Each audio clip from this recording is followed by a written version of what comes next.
ఓం నమ శివాయ. అందరికీ నమస్కారం అండి. బ్రహ్మముహూర్తం 21 రోజుల్లో మీ జీవితాన్నే మార్చే 5 శక్తివంతమైన అలవాట్లు ఇవేనండి. మన భారతీయ ఋషులు ఎంతో లోతైన అనుభవంతో చెప్పిన ఒక పవిత్ర సమయం బ్రహ్మముహూర్తం. సాధారణంగా ఇది తెల్లవారుజామున సుమారు 4 గంటల నుంచి 5:30 మధ్య ఉండే కాలాన్ని మనం బ్రహ్మముహూర్తం అంటాము. ఈ సమయంలో ప్రకృతి చాలా నిశ్శబ్దంగా ఉంటుంది. గాలి కూడా ఒక ప్రత్యేకమైన శ్రద్ధతను కలిగి ఉంటుంది. మనసు అలజడి లేకుండా సహజంగా ప్రశాంత స్థితిలో ఉంటుంది. బయట శబ్దాలు తగ్గినట్టే మన అంతర్గత శబ్దాలు కూడా తగ్గుతాయన్నమాట. ఇదే సమయం మన ఆలోచనలు అత్యంత స్వచ్ఛంగా, బలంగా ఏర్పడే కాలం. ఈ సమయంలో చేసిన చిన్న ప్రయత్నమే ఈ 21 రోజుల్లో మీ ఆలోచన విధానాన్ని, శరీర శక్తిని, జీవిత దిశను మార్చగలదనమాట. ఎందుకంటే ఈ వేళ మనసు చెప్పిన మాటను వెంటనే అంగీకరిస్తుంది. మంచి అలవాట్లు త్వరగా బలపడతాయి. చెడ్డ అలవాట్లు సహజంగా క్రమంగా తగ్గిపోతాయి. ఋషులు ఈ సమయాన్ని మనిషి తనలో తానే మాట్లాడుకునే పవిత్ర క్షణంగా పేర్కొన్నారన్నమాట. ఈ సమయాన్ని వృధా చేయకుండా సద్వినియోగం చేసుకుంటే మన భవిష్యత్తును మార్చే బీజం అదే సమయంలో నాటబడుతుంది. అయితే ఆ శక్తివంతమైన సమయాన్ని మీరు ఎలా ఉపయోగించుకోవాలి? బ్రహ్మముహూర్తంలో ఏ 5 అలవాట్లు పాటిస్తే నిజంగా జీవితం మారుతుంది? ఈ 21 రోజుల్లో మీలో ఏ మార్పులు కనిపిస్తాయి? ఇవన్నీ కూడా ఇప్పుడు మనం ఈ వీడియో ద్వారా తెలుసుకుందాం. కాబట్టి వీడియోని ఎక్కడా స్కిప్ చేయకుండా చివరి వరకు చూడండి. అలాగే మొదటిసారి మీరు మా ఛానల్ చూస్తున్నట్లయితే మా ఛానల్ సబ్స్క్రైబ్ చేసుకొని నన్ను సపోర్ట్ చేయండి. పూర్వం ఒక చిన్న గ్రామంలో రామయ్య అనే ఒక సామాన్య మధ్యతరగతి వ్యక్తి ఉండేవాడు. చిన్న ఉద్యోగం, పరిమిత ఆదాయం, డబ్బు కష్టం కన్నా ఎక్కువగా అతన్ని బాధ పెట్టింది ఒక్కటే విషయం: ఇంట్లో ప్రశాంతత లేకపోవడం. అతని భార్య సీతకు తరచూ ఆరోగ్య సమస్యలు వచ్చేవి. మరికొన్ని రోజులకు పిల్లలకి జ్వరం. ఇలా ఆసుపత్రుల చుట్టూ తిరగడమే సరిపోయేది. మందులు ఖర్చులు, అప్పులు, ఇవన్నీ కూడా రామయ్య మనసును బాగా కుంగదీసేవి. మనసుకి కొంచెం ప్రశాంతత దొరుకుతుందేమో అన్న ఆశతో రామయ్య ఒకరోజు గుడికి వెళ్ళాడు. దేవాలయం ప్రాంగణంలో నిశ్శబ్దంగా కూర్చొని ఉన్న ఒక వృద్ధ సాధువుని అతడు గమనించాడు. ఆ సాధువు ముఖంలో ఉన్న తేజస్సు రామయ్య మనసును తాకింది. ఏదో తెలియని ధైర్యం కలిగినట్లుగా అనిపించింది. తనలో దాచుకున్న బాధలన్నిటినీ కూడా ఆ సాధువు ముందు వినిపించాలనుకున్నాడు. రామయ్య కళ్ళల్లో నీళ్లు తిరుగుతుండగా, స్వామీ, నా కష్టాలకు అంతే లేదు. ఇంట్లో ఎప్పుడూ కూడా ప్రశాంతత ఉండడం లేదు. నా భార్య సీత అనారోగ్యంతో బాధపడుతూ ఉంది. పిల్లలకు తరచూ జ్వరాలు వస్తున్నాయి. మందులు, ఆసుపత్రులు, అప్పులు, ఏం చేయాలో కూడా నాకు తెలియడం లేదు. ఈ కష్టాల నుంచి నన్ను బయటపడ్డానికి ఏదైనా మార్గం ఉందా స్వామి అని వినయంగా అడిగాడు రామయ్య. అప్పుడు ఆ వృద్ధ సాధువు చిరునవ్వుతో రామయ్య వైపు చూసి మృదువైన స్వరంతో ఇలా అన్నాడు: నాయనా, మన జీవితంలో సమస్యలు కేవలం బయటివి కావు. మన దినచర్య, మన ఆలోచనలు, మన సమయం కూడా వాటికి కారణమవుతాయి. ముఖ్యంగా నిద్రలేచే సమయం చాలా ప్రభావితం చూపుతుంది. బ్రహ్మముహూర్తంలో నిద్ర అవ్వడం వల్ల శరీరం, మనసు, ఇంటి వాతావరణం మూడింట్లోనూ మార్పు అనేది మొదలవుతుంది. ఆ సమయానికి గాలి శబ్దంగా ఉంటుంది కాబట్టి ప్రకృతి మొత్తం నిశ్శబ్దంగా ఉంటుంది. మన మనసు కూడా ఆ నిశ్శబ్దాన్ని స్వీకరించగల స్థితిలో ఉంటుందన్నమాట. మరి ఆ బ్రహ్మముహూర్తంలో లేచేవాడి ఇంట్లో ఎప్పుడూ కూడా లక్ష్మీదేవి నివసిస్తుందని మన పెద్దలు ఎప్పుడో చెప్పే ఉన్నారు. పెద్దలు ఎందుకు చెప్తారో తెలుసా? అది కేవలం నమ్మకం మాత్రమే కాదు నాయనా, అది అనుభవం కూడా. ఆ సమయంలో లేచి కాస్త ధ్యానం చేయండి, దేవుని స్మరణ చేయండి, శరీరాన్ని కదిలించడం వల్ల మనలోని నెగిటివిటీ మొత్తం కూడా తగ్గిపోతుంది. మన ఇంట్లోకి కూడా ఆ ప్రశాంతత అనేది ప్రవేశిస్తుంది. అప్పుడు అనారోగ్యాలు తగ్గే దారిలో పడతాయన్నమాట. అప్పులు పెరగకుండా ఆగుతాయి. మనసుకు ధైర్యం అనేది వస్తుంది. సాధువు మాటలు రామయ్య హృదయాన్ని నేరుగా తాకాయి. తొలిసారి తన కష్టాలకు ఏదో స్పష్టమైన దారి కనిపించినట్లుగా అనిపించింది. సాధువు చెప్పిన మాటలు విని రామయ్య మనసులో ఒక కొత్త ఆశ మొలకెత్తింది. కానీ అతని మనసులో ఇంకా సందేహాలు ఉన్నాయి. కాస్త ధైర్యం చేసి మళ్ళీ సాధువును చూసి ఇలా అడిగాడు. స్వామి, మీరు చెప్పేది వింటుంటే ఎంతో బాగుంది. కానీ నిజంగా బ్రహ్మముహూర్తం అంటే ఏమిటి? ఆ సమయం ఎప్పటి నుంచి ఎప్పటి వరకు ఉంటుంది? ఆ సమయంలో నిద్ర లేవాలా? లేచి ఏం చేయాలి? సాధారణ మనిషి అయిన నేను ఇది పాటించగలనా? అప్పుడు వృద్ధ సాధువు మృదువుగా నవ్వి రామయ్య భుజంపై చేయి వేసి ఇలా అన్నాడు. నాయనా, బ్రహ్మముహూర్తం అంటే కేవలం గడియారంలో చూసే సమయం కాదు. అది మనసు, శరీరం, ప్రకృతి మూడు కూడా ఒకే తరంగంలో ఉండే పవిత్ర క్షణం అన్నమాట. సాధారణంగా ఇది తెల్లవారుజామున సుమారు 4 గంటల నుంచి 5:30 గంటల మధ్యలో ఉంటుంది. ఆ సమయంలో ప్రకృతి నిద్రలేచినట్టే ఉంటుంది. కానీ ఇంకా కోలాహలం మొదలు కాలేదు. సాధువు మాటలు వింటూ రామయ్య పూర్తిగా శ్రద్ధగా కూర్చున్నాడు. అప్పుడు ఆ వృద్ధ సాధువు ప్రేమతో ఇలా అన్నాడు. నాయనా రామయ్య, బ్రహ్మముహూర్తంలో నిద్రలేవడం ఒక్కటే సరిపోదు. ఆ సమయాన్ని ఎలా ఉపయోగించుకుంటావో అదే నీ జీవితాన్ని మారుస్తుంది. నేను నీకు నీ జీవితాన్ని మార్చే 5 శక్తివంతమైన అలవాట్లు చెప్తాను. ఇవి కేవలం వినడానికి కాదు, 21 రోజులు నిజంగా ఆచరించాలి.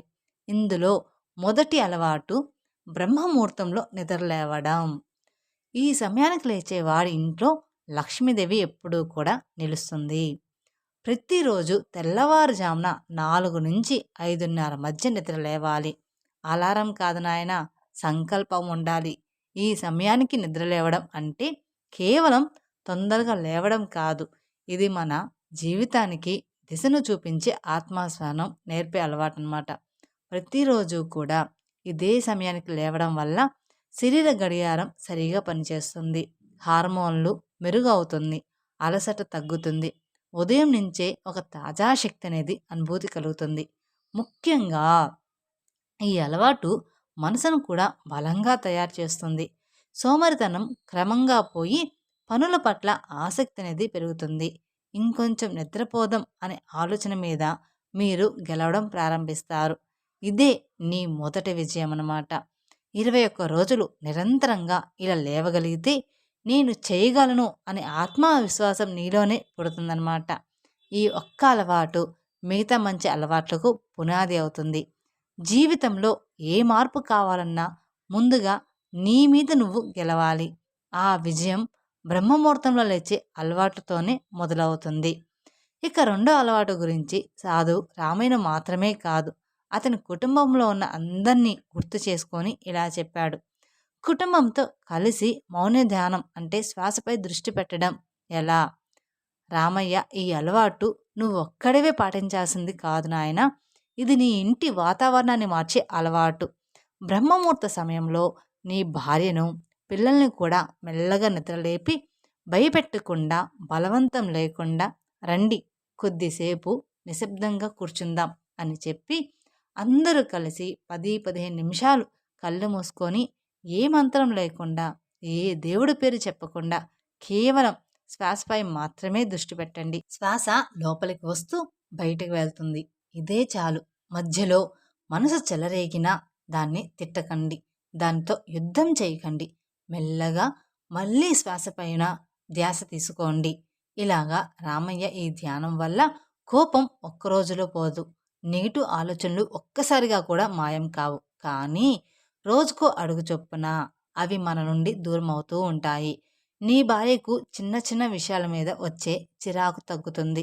పిల్లలకు భయం, అశాంతి తగ్గి ఏకాగ్రత పెరుగుతుంది. నీకు ప్రతి సమస్యకు వెంటనే స్పందించే అలవాటు తగ్గి ఆలోచించి స్పందించే శక్తి అనేది వస్తుంది. ఇది ధ్యానం కాదు రామయ్య, మనసుకు ఇచ్చే విశ్రాంతి. రోజంతా పరుగులు పెట్టే మనసుకు ఈ 15 నిమిషాల మౌనం ఒక మందులా పనిచేస్తుంది. 21 రోజులు ఇలా నీ కుటుంబం అంతా కలిసి శ్వాసపై దృష్టి పెట్టడం అలవాటు చేసుకుంటే నీ మనసు శత్రువు కాకుండా మిత్రుడవుతుంది. నీ ఇంట్లో మాటల శబ్దం తగ్గుతుంది. మనసుల మధ్య దూరం కూడా తగ్గుతుంది. అప్పుడు నువ్వు ఆలోచనల చేత నడిపించబడతావు. ఆలోచనలు నడిపించే స్థితికి చేరుకుంటావు కూడా.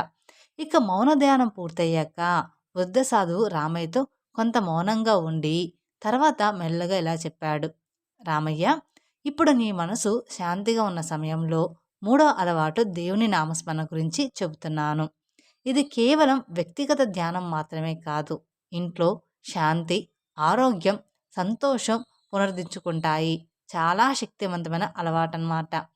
రామయ్య, నువ్వు 10 నుంచి 15 నిమిషాలు మౌన ధ్యానం చేసిన తర్వాత నీకు నచ్చిన దేవుని నామాన్ని జపించు.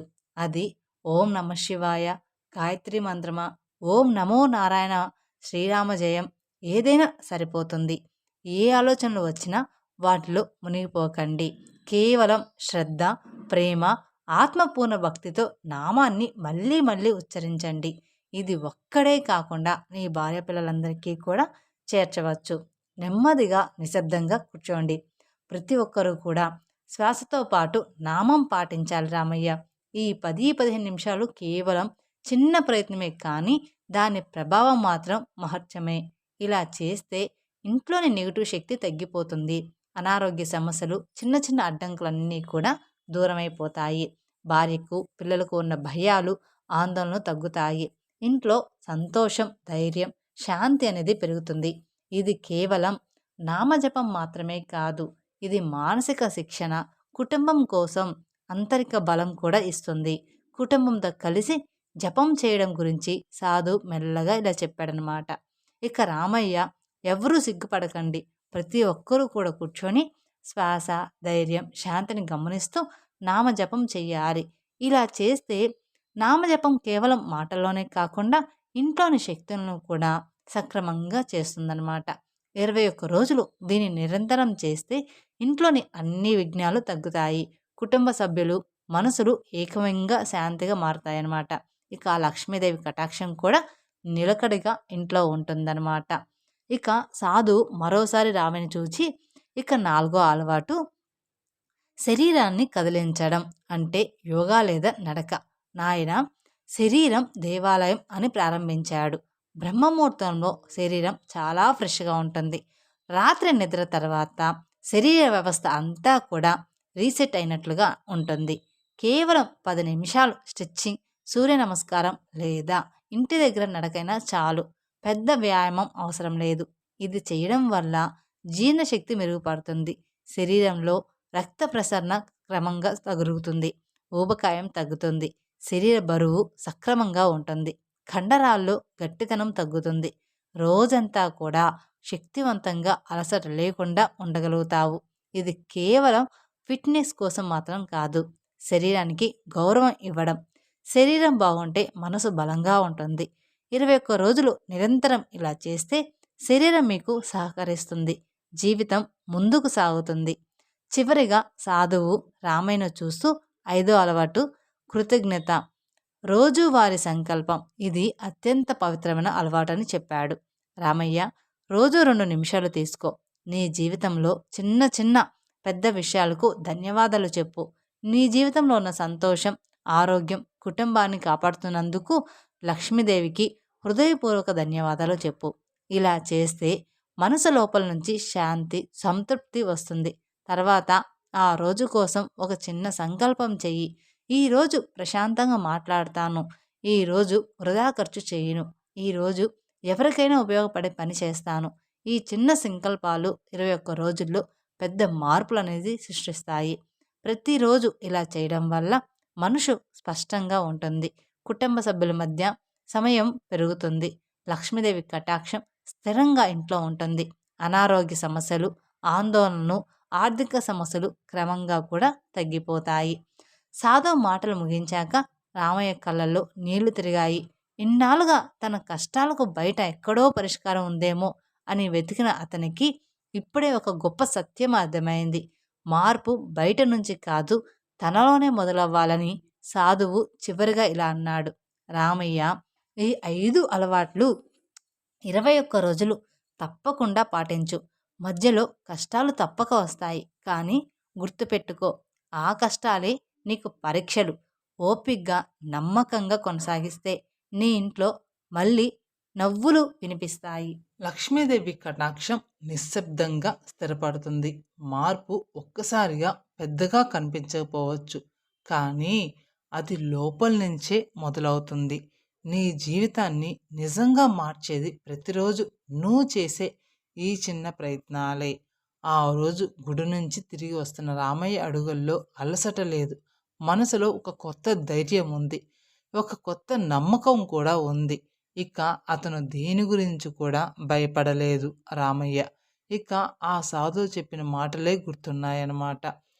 మనసులో ఒక కొత్త ధైర్యం ఉంది కాబట్టి ఒక కొత్త నమ్మకం కూడా ఉంది. ఆ రోజు నుంచే రామయ్య ఒక పెద్ద నిర్ణయం తీసుకున్నాడు. 21 రోజుల బ్రహ్మముహూర్తంలో సాధువు చెప్పిన ఈ 5 పవిత్ర అలవాట్లు తప్పకుండా పాటించాలి అని. మొదటి రోజు చాలా కష్టంగా అనిపించింది. తెల్లవారుజామున నిద్రలేచి ఇంట్లో ఒక చిన్న దీపం వెలిగించి ఓం శ్రీ మహాలక్ష్మి నమః అని మెల్లగా జపం చేశాడు.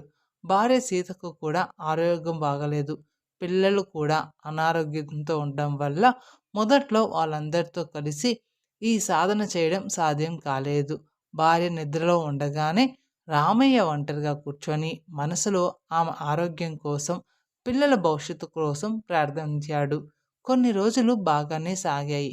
కానీ 8వ రోజు తర్వాత అస్సలు పరీక్ష మొదలైంది. ఒకరోజు రాత్రి పిల్లలకు ఒక్కసారిగా జ్వరం ఎక్కువైంది. మొత్తం రాత్రంతా ఆసుపత్రులు, మందులు, భయంతో ఒక్క నిమిషం కూడా నిద్ర లేదు.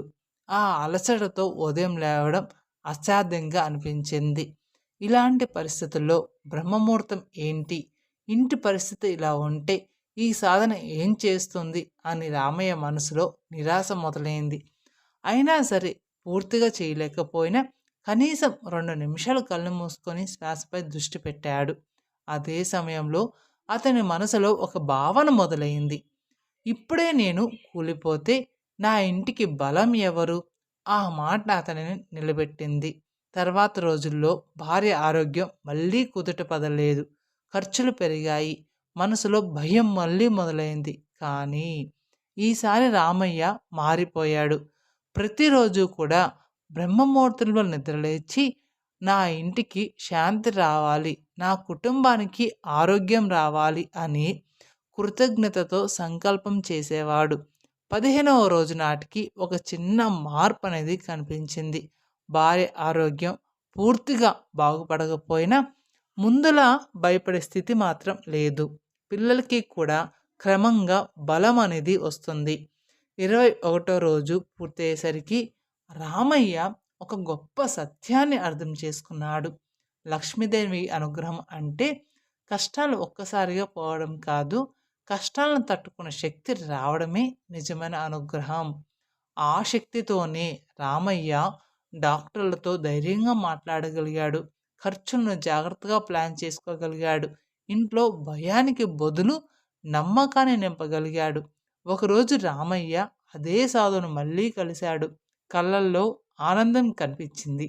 సాధువు నవ్వుతూ ఇలా అన్నాడు, లక్ష్మీదేవి డబ్బు రూపంలో మాత్రమే రాదు రామయ్య. శాంతి, క్రమశిక్షణ, మంచి ఆలోచనలు ఇవన్నీ కలిసిన చోటే ఆమె కటాక్షం అనేది ఉంటుంది.